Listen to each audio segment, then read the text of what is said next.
ఉత్కంఠ భరితమైన మధుబాబు గారి socio crime thriller సిరీస్లో వెట్టి 47వ భాగం. తగ్గిపోతుందిరా, నీ జబ్బు త్వరలోనే తగ్గిపోతుంది. నీకు నిండు 100 ఏళ్ళు ఆయుష్ ఉందని నాకు తెలుసు కాబట్టే ఆత్రపడలేదు. నేను పిలిచినప్పుడు రాలేదు, ఇప్పుడు వచ్చానుగా. నీకు ఎటువంటి బాధ ఉండదు. వెన్ను నిమురుతూనే మృదువుగా అన్నది పిచ్చమ్మి. కనుసైగతో అందరినీ కమాండ్ చేసే శివారెడ్డి ఒక్కసారిగా చిన్నపిల్లాడి మాదిరి ఆమె ఒడిలో తలపెట్టుకున్నాడు. నిశ్చలంగా నిలబడి చూస్తున్న పంతులుగారి కళ్ళు కూడా తడైపోయాయి అది గమనించిన వెంటనే. పొద్దున్న బయలుదేరేటప్పుడు చేసిన టిఫిన్ దారిలో ఎక్కడా ఆగలేదు. ఆకలి వేస్తోంది. శివారెడ్డి తల నిమురుతూ అతని భార్యకు చెప్పింది పిచ్చమ్మి. 2 నిమిషాలత్తమ్మా, ముందు కాస్తంత కాఫీ తాగుదురుగాని అంటూ హడావిడిగా కిచెన్ వైపు పరిగెత్తిందామె. హలో ఎవ్రీబడీ, ఎలా ఉన్నాడు మా పేషెంట్ అంటూ అప్పుడే గదిలోకి వచ్చాడు పెద్ద డాక్టర్ గారు. ఒక పక్కగా నిలబడి ఉన్న ఆయన అసిస్టెంట్, హాస్పిటల్ నర్స్ ఇద్దరూ గబగబా నమస్కారాలు చేసి తమ పక్కనే ఉన్న ఏవో కాగితాల్ని అందించబోయారు. వాటి వంక చూడను కూడా చూడలేదాయన. అమ్మా వచ్చారా? శివారెడ్డి సారు చాలా బెంగ పెట్టుకున్నాడు. పిచ్చమ్మికి నమస్కారం చేస్తూ అన్నాడు. తన ఒడిలో తలపెట్టుకున్న శివారెడ్డిని సరిగ్గా కూర్చోబెట్టి బెడ్ మీద నుంచి దిగింది ఆమె. చిటికేస్తే రెక్కలు కట్టుకుని వాలిపోయే మీరందరూ ఉండగా మా అబ్బాయికి వచ్చిన బాధేదీ ఉండదు. ఎందుకైనా మంచిదని నా మనిషిని ఒకడిని ఇక్కడికి పంపించాను. ఉపయోగపడ్డాడా? నవ్వుతూ అడిగింది. ఎవరు? ఆ యంగ్ మ్యానేనా? అతను మీ మనిషేనా? Brilliant, very sharp. అతని చెయ్యి చాలా మంచిది తల్లి, హుషారుగా అన్నాడు డాక్టర్. ఏడితను? రమణయ్య పంతులు వైపు తిరుగుతూ అడిగింది ఆమె. ఇంకా రాలేదు తల్లి. చౌడేశ్వరి గుడి దగ్గరికి పంపించాడు మీ అబ్బాయి. మధ్యాహ్నానికల్లా తిరిగి వచ్చేయాలి. ఎందుకో రాలేదు, ఎదురు చూస్తున్నాం. వెంటనే సమాధానమిచ్చాడు పంతులుగారు.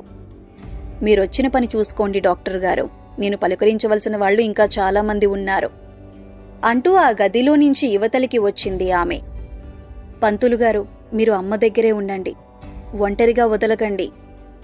వెంటనే పంతులుగారిని హెచ్చరించాడు శివారెడ్డి. సూటిగా డైనింగ్ రూంలోకి వచ్చిన తల్లిని చూసేసరికి అవాక్కైపోయింది ప్రణవి. ఆమె ఏ క్షణంలోనైనా వచ్చేస్తుందని తెలిసి కూడా షాక్ తినకుండా ఉండలేకపోయింది. ఏమిటి ఆ వెర్రి చూపులో? క్వశ్చన్ చేస్తూ ఒక కుర్చీలో చేరగిలబడింది పిచ్చమ్మి. సిల్వర్ ట్రేలో కాఫీ కప్పు పెట్టుకుని స్వయంగా తీసుకువచ్చింది శివారెడ్డి భార్య. అత్తమ్మా, టిఫిన్ రెడీగా ఉంది, అన్నమే తింటారంటే అరగంటలో సిద్ధం అని చెప్పింది. అందరితో కలిసి అన్నమే తింటానులే, నా మనిషి కూడా రావాలి కదా. ఏమైపోయాడో, ఎక్కడ కూర్చుని కబుర్లు చెబుతున్నాడో. కాఫీ కప్ను అందుకుంటూ మృదువుగా అన్నది పిచ్చమ్మి.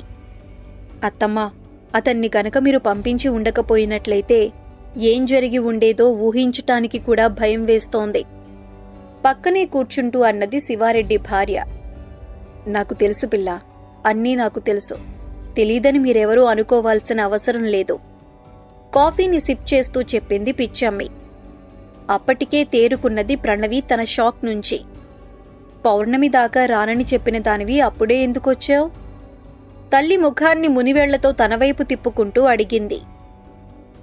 తప్పు ప్రణవి, తప్పు మాట్లాడుతున్నావు. Control your self. వెంటనే ఆమె భుజం మీద చెయ్యి వేస్తూ హెచ్చరించింది ప్రత్యూష. అక్కడికి వచ్చిన తరువాత మొదటిసారి ఆమె వంక తేరిపారా చూసి ముసిముసిగా నవ్వుతూ తల పంకించింది పిచ్చమ్మి. ఏమిటి తల్లి తల అలా ఊపుతున్నావు? వెంటనే అడిగాడు శంకర్రెడ్డి. ఎందుకో చెప్పినా ఇప్పటికిప్పుడు నీకు అర్థం కాదులే. తాటాకు పందిళ్ల వాసన గుర్తుకు వచ్చింది. ఒకదానితో పని పూర్తవుతుందా లేక రెండో పందిరి కూడా అవసరమవుతుందా అనేది ఇంకా స్పష్టం కావటం లేదు. అయిన తర్వాత చెబుతాను అన్నది ఆమె. ఇక్కడేం జరుగుతుందో తెలుసా? తను మొదలుపెట్టిన సంభాషణ ఎటేటో వెళ్లిపోతూ ఉండటాన్ని గమనించి కోపంగా అడిగింది ప్రణవి, ప్రత్యూష తన భుజాన్ని గట్టిగా అదుముతున్నా లెక్క చేయకుండా. ఆ పని మనిషి పేరేమిటి? సంపంగేనా? శివారెడ్డి భార్యను అడిగింది పిచ్చమ్మి. తల ఊపింది ఆమె. ఎందుకలా తలుపుల చాటున నిలబడి చెవులు రిక్కించటం? కావాలంటే ఎదుటికి వచ్చి మాటలన్నీ వినవచ్చు కదా అన్నది పిచ్చమ్మి. కోపం కాస్త ఆశ్చర్యంగా మారిపోతుండగా కిచెన్ వైపు చూసింది ప్రణవి. అందరితో పాటు తను కూడా. తన వెనక ఏదో భయంకరమైన అడవి జంతువు పడినట్లు అతివేగంగా ఇంకో గదిలోకి పారిపోయింది ఆ తలుపుల చాటున ఉన్న సంపంగి. నాకు తెలియనిది ఏదీ ఇక్కడ జరగటం లేదు.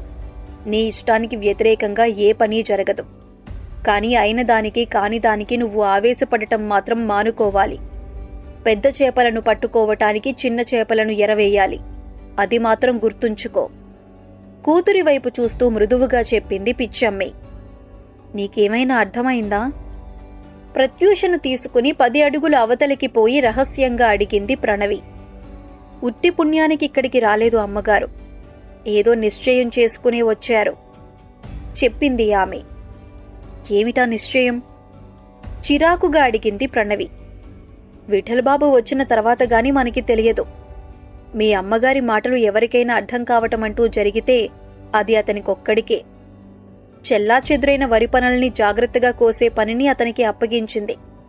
అదేమిటో తెలిస్తే ఈ చేపల వేట గురించి కూడా తెలుస్తుంది చెప్పింది ఆమె.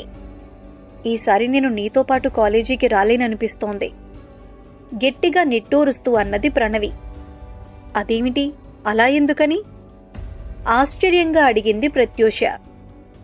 ఎందుకంటే ఈ ఎత్తులకు పై ఎత్తుల దెబ్బకి నాకు పిచ్చెక్కిపోతున్నది కనుక అంటూ తమ బెడ్రూం వైపు వేగంగా వెళ్లిపోయింది ప్రణవి.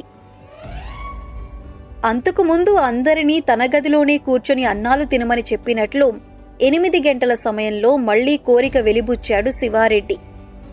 అందరూ కూర్చొని ఆరగించటం మొదలుపెట్టిన 3వ నిమిషంలో పిచ్చమ్మికి తన మనసులోని మాటను ఎరుకపరిచాడు.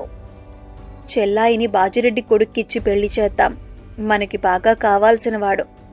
మన బిడ్డ మనకు ఎదురుగానే ఉంటుంది. ఎదుట ఉన్న వెండి ప్లేట్ను అవతలికి జరిపి చివాలున కుర్చీలోనించి లేవబోయిన కూతురు చెయ్యి పట్టుకుని బలవంతంగా ఆపేసింది పిచ్చమ్మి. నువ్వొప్పుకోవాలమ్మా, కాదని అనకూడదు మరో మాట అన్నాడు శివారెడ్డి. పంతులుగారు అని పిలిచింది పిచ్చమ్మి. డైనింగ్ టేబుల్కి దూరంగా కూర్చుని ఉన్న పంతులుగారు వెంటనే లేచాడు. దగ్గర్లో మంచి ముహూర్తం ఎప్పుడు ఉందో చూసి చెప్పండి. చేతిని వదిలించుకోవటానికి ప్రయత్నం చేస్తున్న కూతుర్ని కనులతోనే వారిస్తూ అడిగింది పిచ్చమ్మి. పరుగులాంటి నడకతో తన గదిలోకి పోయి 10 క్షణాల్లో పంచాంగంతో తిరిగి వచ్చాడు పంతులుగారు. తల్లి, 23 రోజుల వరకు అసలు ఒక్క ముహూర్తం కూడా లేదు. ఏదో ఒకటి సరిపోతుందని అనుకున్నా కూడా 23 రోజుల తర్వాతనే అన్నాడు. వీరభోజుడికి చెప్పు, ఏర్పాట్లు చేసుకోమను. ఎంతమందిని పిలుచుకోవాలో అంతమందిని పిలుచుకోమను శివారెడ్డికి చెప్పింది పిచ్చమ్మి. రాజీ, ఫోన్ చేసి చెప్పు ఉత్సాహంగా భార్యకి చెప్పాడు శివారెడ్డి. నువ్వు చెప్పాల్సిన అవసరం లేదు. ఇంకో 2 నిమిషాల్లో చేరిపోతుంది వార్త తన ప్లేట్ ముందు నుంచి లేవబోతున్న ఆమెకు చెప్పింది పిచ్చమ్మి. ఎలా చేరుతుంది? ఎవరు చెబుతారు? అయోమయంగా అడిగింది ఆమె. ప్రత్యూష వైపు చూసింది పిచ్చమ్మి. కిచెన్ వైపు వెళ్లిపోతున్న సంపంగిని అబ్జర్వ్ చేసిందామె. ఊరు పేరు తెలియకపోయినా కష్టం తెలిసి సాయం చేసిన నీ రుణం ఎలా తీర్చుకోవాలో తెలియటం లేదు. నీ బుల్లెట్ బండి మీద ఆయన్ను తీసుకురాకుండా ఉన్నట్లయితే చాలా అవమానం జరిగిపోయి ఉండేది. ఆయన గుడికి వెళ్లిన దగ్గర్నుంచి ఒకటే ఫోన్లు, వస్తున్నారా లేదా అని. వెట్టితో అన్నది అతను గుడి దగ్గర్నుంచి తీసుకువచ్చిన పెద్ద మనిషి భార్య. నేను చేసింది ఏమంత గొప్ప పని కాదు తల్లి. అవసరం ఎటువంటిదో తెలిస్తే దారిన పోయేవాళ్లు ఎవరైనా సరే వెంటనే చేస్తారు సాయం అన్నాడతను. 10 మంది తిరిగే దారిలో నిలబడి ఉంటే నువ్వు చెప్పినట్టే జరుగుతుంది. అదసలే అడవిదారి. ఆ దారిలో పగటి సమయంలో ప్రయాణమే మహా ఇబ్బంది.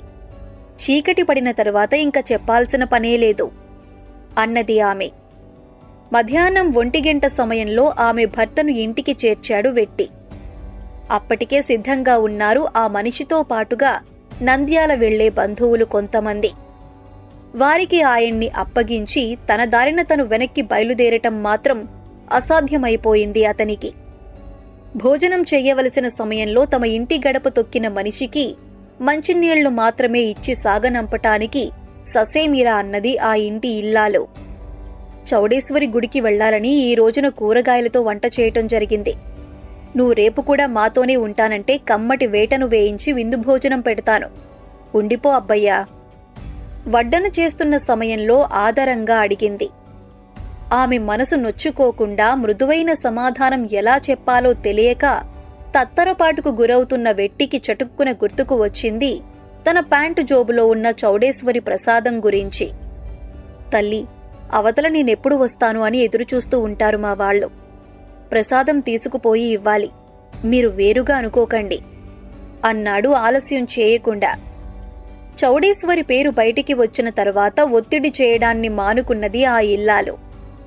ఫ్యాను కింద పడక వేయిస్తాను. 10 నిమిషాలు నడుము వాల్చిన తర్వాత వెళ్లవచ్చు. ఈ లోపల టీ పెట్టిస్తాను అని చెప్పింది. ఉక్కిరిబిక్కిరి చేస్తున్న ఆ ఆదరణ ఆప్యాయతల్ని తట్టుకోవటం వెట్టికి అసాధ్యమైపోయింది. కాదూ కూడదని చెప్పటం చేతకాక పడక మీద నడుము వాల్చాడు. అదే అతను చేసిన తప్పు. వెంటనే వచ్చి గుండెల మీద కూర్చుంది నిద్రాదేవత. మెలకువ వచ్చేసరికి చీకట్లు చుట్టుముట్టటానికి సిద్ధంగా ఉన్నట్లు తెలిసి వచ్చింది. మెలకువ వచ్చిందా అబ్బయ్యా? ఇంత అలసటను నెత్తిమీద పెట్టుకుని మా ఇంటాయనను క్షేమంగా తీసుకువచ్చావు నువ్వు. నిజంగా నువ్వు గొప్పోడివి.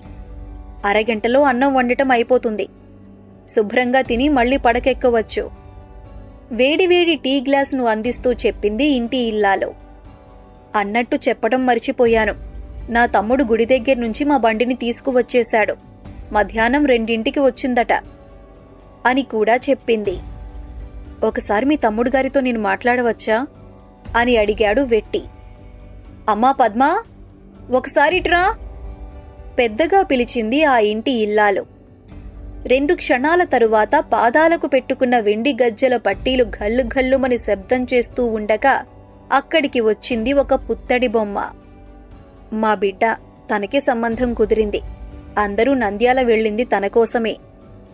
బిడ్డను దగ్గరకు తీసుకుని ముద్దుగా ముంగురులు సవరిస్తూ చెప్పింది ఆమె. కనుల పండుగ అయిపోయినట్లు అనిపించింది వెట్టికి ఆ పిల్ల రూపం చూడగానే. మీరేమీ దిగులు పడాల్సిన పనిలేదు. ఏదో మాట వరుసకు మీ వారిని అక్కడికి రమ్మని పిలిచారు గాని ఎప్పుడో సెటిలైపోయింది సంబంధం.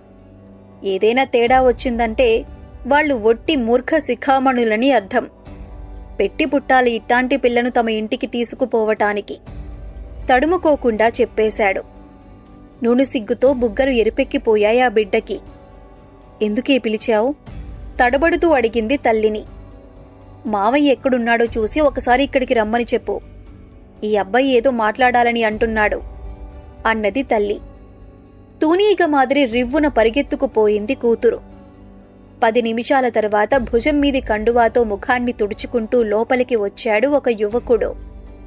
మీ బావగారి బండి తీసుకువచ్చి నీకు అప్పగించిన వాళ్ళెవరు? మంచం మీద నుంచి లేస్తూ అడిగాడు వెట్టి. లేస్తున్నావేంటబ్బయ్యా? లేచి నిలబడటానికి వాడేమైనా కలెక్టరా, గవర్నరా? చదువుకోరా నాయనాన్ని బతిమాలితే 10వ తరగతి వరకు ముక్కి ఆ తర్వాత తన వల్ల కాదని చతికిలబడ్డ సన్నాసి. తనే గనక చక్కగా చదువుకొని ఉంటే గడప దాటనిచ్చేదాన్ని కాదు నా బిడ్డని. వీడికే ఇచ్చి కట్టబెట్టేదాన్ని. నా కళ్ళెదుటే ఉంచుకునేదాన్ని. మొండి బండ పనులకు తప్ప మరెందుకూ పనికిరాడు వీడు. నువ్వు లేవకు, కూర్చో. ఫుల్ స్టాప్ కామాలు లేకుండా తన తమ్ముడి ఘనతను వల్లివేసింది ఇంటి ఇల్లాలు. మనసుని కష్టపెట్టుకుని ముఖం ముడుచుకోలేదు ఆ యువకుడు.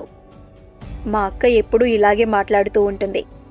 నేను పనికిరాకుండా పోయానన్న బాధతో కాదు, తన గారాల కూన దూరంగా వెళ్ళిపోతుందన్న బెంగతో అంటూ, అబ్బాయికి సిగరెట్ అలవాటున్నట్టుంది, బయటికి పోయి మాట్లాడుకుందాం అంటూ తనే ఆ గదిలో నుంచి అవతలికి దారి తీశాడు. ముచ్చటయింది వెట్టికి అతని చురుకుదనాన్ని చూసేసరికి. ప్యాంటు జోబులో నుంచి సిగరెట్ తీసి తను వెలిగించుకుని ఇంకోటి అతనికి అందించబోయాడు. వద్దులేశారు, అక్క వాసన పసిగట్టిందంటే నా తల వాచిపోతుంది.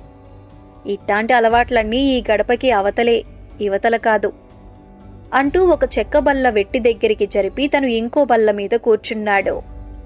బాజిరెడ్డి దగ్గర పనిచేసే గుర్రపోడు ఇంకో 2 వెంటబెట్టుకుని మా బండిని తీసుకువచ్చాడు అంటూ అటూ ఇటూ చూసి గొంతు తగ్గించాడు.